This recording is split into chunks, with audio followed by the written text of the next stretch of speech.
ابراہیم علیہ السلام و تسلیمات کی زندگی نے یہ بات صاف کر دی ہے کہ حالات کیسے بھی ہوں اور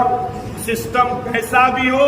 لوگ کیسے بھی ہوں، کمیونٹیز کیسی بھی ہوں، لیکن اللہ کا حکم اور اللہ کی وحدانیت کے ساتھ کوئی سمجھوتا نہیں کیا جائے گا۔ یہ ابراہیم علیہ السلام و تسلیمات کی زندگی کا سب سے پہلا اور بنیادی پیغام ہے، جو فرمایا انی وجہت وجہی للذی فطر السماوات والارض، کہ میں نے اپنا ڈائریکشن اور اپنا رخ اس ذات کی طرف کیا، تمام بتوں سے، تمام طاقتوں سے، تمام فورسز سے، تمام قسم کی چیزوں سے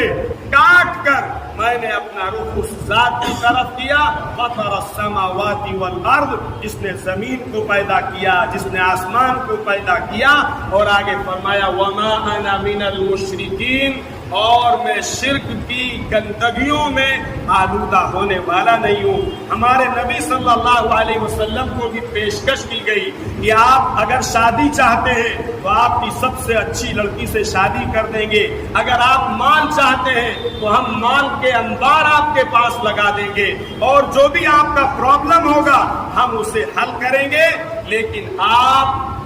بت پرستی کے خلاف اور معبودان باطلہ کے خلاف آواز لگانا چھوڑ دیجئے۔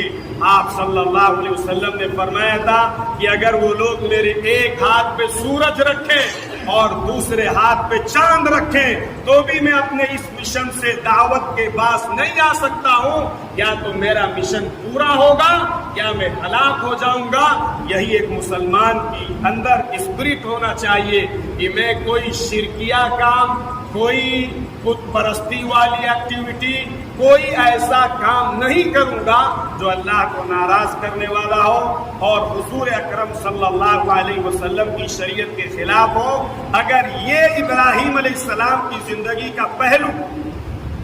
چاہے مار دیا جائے، چاہے جلا دیا جائے، چاہے بدن کے ٹکڑے ٹکڑے کر دیے جائیں، یہ زندگی عارضی ہے، ختم ہونے والی ہے اور اس کا وقت طے ہے۔ ہم اللہ کی شریعت کے ساتھ اور اللہ کے حکم کے ساتھ کوئی سمجھوتا نہیں کر سکتے ہیں۔ یہی ابراہیم علیہ السلام و تسلیمات کی زندگی کا سب سے بنیادی اور اہم پیغام تھا۔ اس کے علاوہ میرے